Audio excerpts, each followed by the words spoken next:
Cheeseburger07. Thanks for tuning in.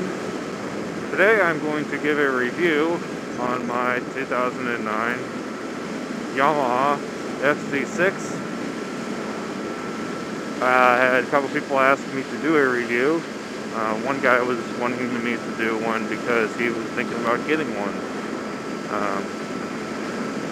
So I messaged him back and said, look for it within the next couple weeks. I'll do it when the weather gets nice. Well, as you can see, the weather is not nice. It's actually starting to rain, and I didn't bring my rain gear, and it's like 43 degrees outside, so this is not going to be a fun vlog, but I'll do it just because I can.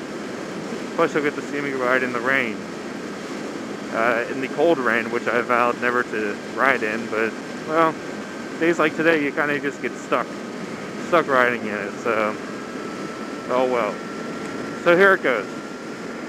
My bike is, it's got a lot of things. It does everything very well. It doesn't do one thing amazingly excellent, if that's a word. It does everything very well. There's not too many bad things about this bike, in all honesty. If there is, I haven't found them yet. So, it's a standard bike. It's more upright. It doesn't have the fairing. So the good thing is like if you're like me, who doesn't know too much about mechanics, if you're mechanically inclined or not, it's a good bike if you don't want to take apart a whole bunch of stuff to get to something or anything like that. So it's easy to change the oil. You don't have to take anything off except for the filter and things like that. But there's no fairing to remove. The only thing like mechanically about this bike, it's a pain in the butt. If you've watched my my video on how to remove the battery, it's kind of a weird place for the battery. The battery is actually it's up front instead of like underneath the seat, like a lot of batteries are. But that's really the only thing you have to really take apart. I mean, to get to the battery and the air filter. Other than that, it's an awesome overall bike. It's very comfortable. It loves to get up and go. But it's not enough to like where it's not really forgiving, but it's a lot more forgiving than say a Gixxer 1000 or a Hayabusa or other bikes that people want to get as their first bikes or anything like that. So, it's easy to ride. It's just so smooth.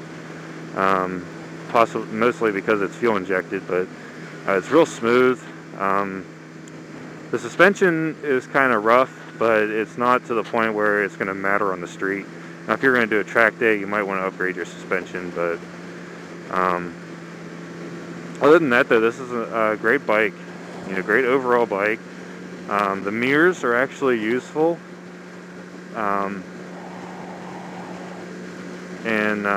which is really hard to find on bikes nowadays, it seems.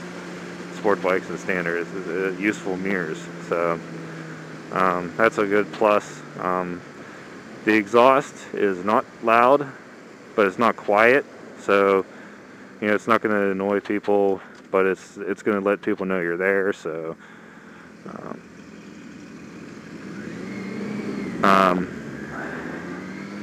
so yeah, that's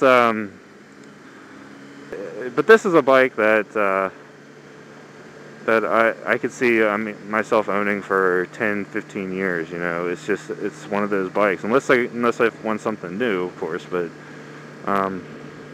it does very well at highway speeds. I can cruise 70 miles an hour at 6,000 RPMs in 6th gear, which is, for this bike, that's like nothing. This bike becomes a completely different animal once you get above about 9,000 RPMs. This bike goes from like being nice and tame to it's just a completely different animal. If I had to describe this bike, it'd be like, this is a two-phase bike. The first phase is from 0 to 6,000 RPM, and then there's a gap, and then once you get to like 8,000 and up, then it's a completely different bike. So you're kind of getting two bikes in one. But it's very comfortable. The seat, it's a stock seat. If you want something more comfortable, just buy a Corbin seat or whatever. But it hasn't really bothered me, and I've been on trips where I haven't got I've ridden for like 3 hours straight without getting off, and then my butt's been fine. So but everybody will be different, different heights and stuff, but for me it's comfortable. I am thinking about getting an aftermarket windscreen for it.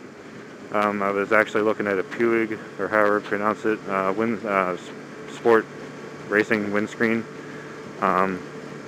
just to see if it works, but I don't know if I'm going to drop $80 or $85 on it, if it's only going to make a little bit of a difference. I don't know. Maybe you guys can let me know if you guys have had any experience with like aftermarket windscreens and things, which I know it's going to be different because everybody has, everybody's different heights and things, so it's not going to be the same for everybody. But so yeah, that's my review for the FZ6.